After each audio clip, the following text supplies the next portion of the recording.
আজকের রেসিপি নিরামিষ মোচার ঘন্ট ছোলার ডাল দিয়ে। মোচাটা সিদ্ধ করে নিয়েছি, ছোলার ডাল ভিজানো ছিল, কাঁচা লঙ্কা আদা কুচিয়ে রেখেছি, ছোলার ডাল ভিজিয়ে রেখেছিলাম হালকা গরম জলে, টমেটো কুচানো, আর এই যে আমার সিদ্ধ হয়ে গেছে মোচার ঘন্ট। প্রেসার কুকারে একটা সিটি দিয়ে দিয়েছি।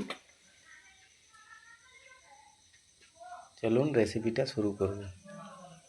কলা মোচাটা একটা সিটি দিয়ে হলুদ লবণ দিয়ে ভাপানো হয়ে গেছিলো। এবার কলা মোচাটাকে হালকা তেলে একটু ভেজে নেব, কম তেলে।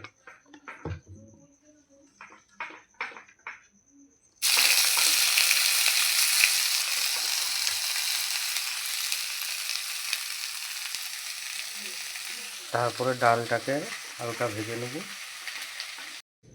মোচাটা ভাজা হয়ে গেছে, এবারে ছোলার ডালটা ভেজে নেব, কম তেল দিয়ে ভাজবো।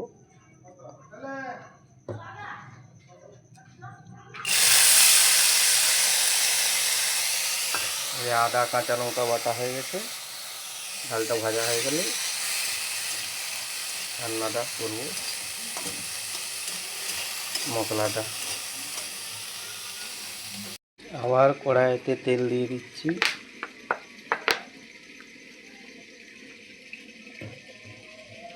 তেল দেওয়া হয়ে গেছে, আদা কাঁচা লঙ্কা বাটাটা দিয়ে দেবো।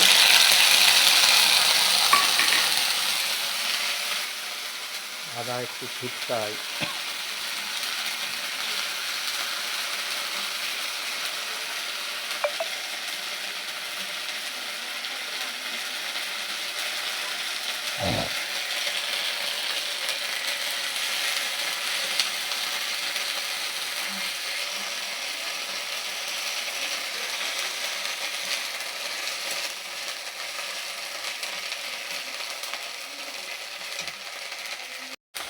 আদাটা প্রচণ্ড ছিটকাচ্ছে, এবং টমেটোটা দিয়ে দিই।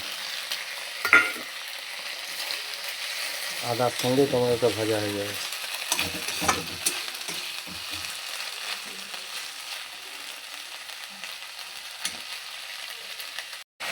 হালকা লবণ দিয়ে দেবো, তাহলে টমেটোটা গলে যাবে।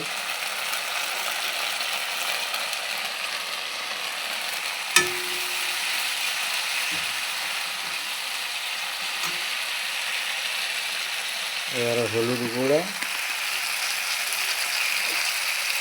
কাঁচা লঙ্কা দিয়েছি বেশি পরিমাণে, অল্প লঙ্কা গুঁড়ো, অল্প। মশলাটাকে কষিয়ে নিচ্ছি ভালো করে।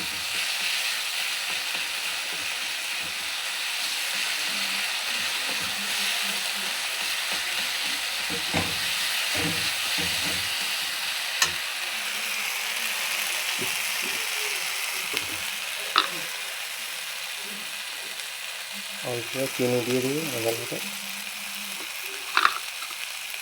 তাহলে নুন লবণ ঝালটাকে নিয়ন্ত্রণ করবে, স্বাদটাও ভালো হবে। নিরামিষ তরকারি একটু মিষ্টি দিলে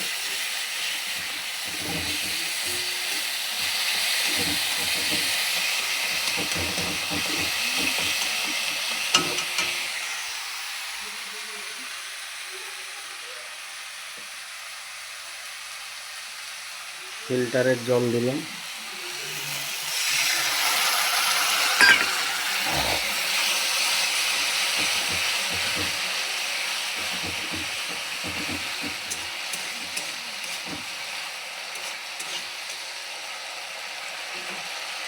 প্রথমে ছোলার ডালটা দিয়ে দিলাম,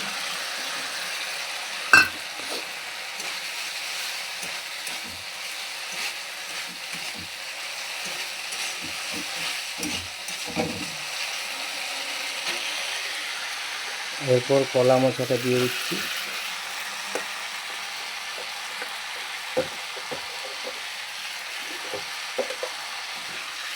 নিরামিষ কলা মোচার ঘন্ট